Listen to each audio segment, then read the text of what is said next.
دین اللہ جل شانہ نے زمین کو اور مال کو اور تجارت کو اور حکومت کو اور وزارت کو سامنے رکھ کے نہیں دیا، اپنی ذات کو سامنے رکھ کے دیا ہے، ٹھیک ہے، تاکہ غریب سے غریب جو ہے وہ بھی اللہ کے حکموں پر چل سکے، امیر بھی اللہ کے حکموں پر چل سکے، ہاں، مصروف آدمی یہ نہ کہہ سکے کہ جی میرے پاس وقت نہیں تھا، اللہ کے رسول سے صلی اللہ علیہ وسلم سے زیادہ کوئی مصروف نہیں ہو سکتا،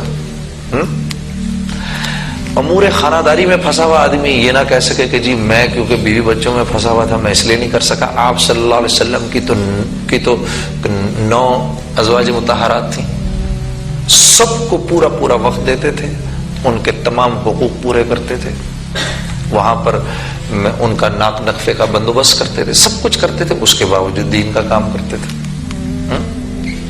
حکومت والے کل یہ نہ کہہ سکے بھائی میں حکومت میں پھنسا ہوا تھا میں اس لیے اللہ کے حکموں کو پورا نہیں کر سکا، اللہ کے رسول نے حکومت بھی کر کے دکھائی۔ فوجی یہ نہ کہہ سکے کہ بھائی میں اللہ کے حکموں پر نہیں چل سکتا تھا، اللہ کے رسول نے 19 غزوات کے اندر سپہ سالاری بھی کر کے دکھائی۔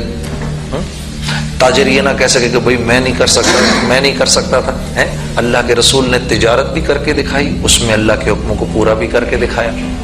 پھر صحابہ کرام نے جن میں کے جو 10 عشرہ مبشرہ تھے ان میں 9 تو تاجر تھے، جی حضرت عبد الرحمن بن عوف تو تاجر الرحمن کہلایا کرتے تھے، حضرت عمر رضی اللہ تعالیٰ عنہ نے ان کو منع فرمایا تھا تم ادھار کبھی نہ دینا، جی ہم تو وہ حضرت عبد الرحمن بن عوف اتنی دیر کا بھی ادھار نہیں دیتے، اگر کوئی کہتا تھا جی یہ میں لے کے جا رہا ہوں گھر سے پیسے لے کر آ رہا ہوں، وہ کہتے تھے اس کو ادھر ہی چھوڑ کے جاؤ، پہلے پیسے لے کر آؤ پھر اس کو اٹھا کے لے کے جاؤ۔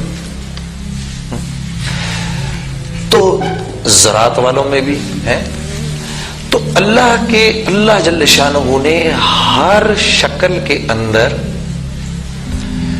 اپنے حکموں پر عمل کرنا ہمارے لیے آسان رکھا ہے، اپنے حکموں پر۔ اچھا، اللہ کے حکم کو توڑ کے زندگی گزارنا،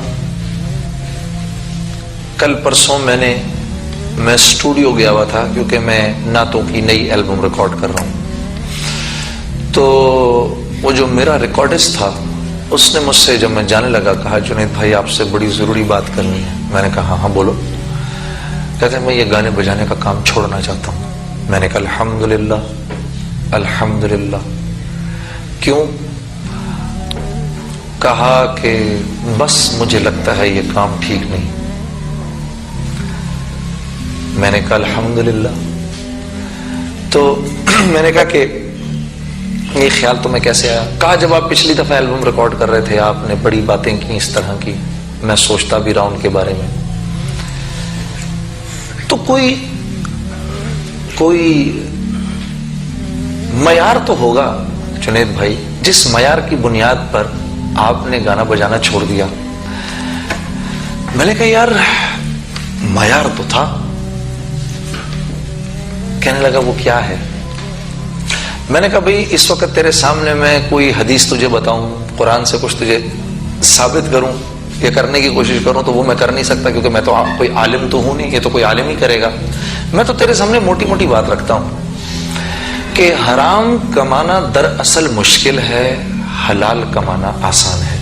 کہا یہ کیسے؟ میں نے کہا تو یہ دیکھ اس دنیا میں ہے یا اس تیرے کراچی شہر میں کتنے گٹار بجانے والے موجود ہیں؟ کہتا ہے جنید بھائی بہت تھوڑے۔ میں نے کہا کتنے ستار بجانے والے موجود ہیں؟ کہا جی بہت تھوڑے۔ میں نے کہا کتنا باجا بجانے والے ہیں؟ کہا جی بہت تھوڑے۔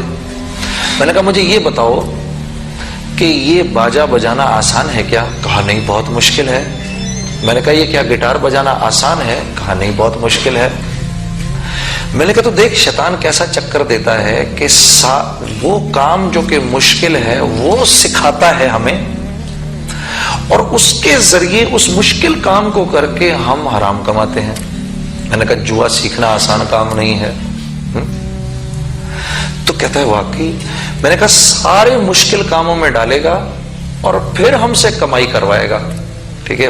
اس کے برعکس دکان کر کے اس سے کمانا آسان ہے، لیکن یہ چکر بازی کیا کرے گا کہ جب تم اور میں حرام کمانے لگیں گے تو یہ ہمیں یہ نہیں بتائے گا کہ بعد میں ہمارے ساتھ کیا ہونا ہے.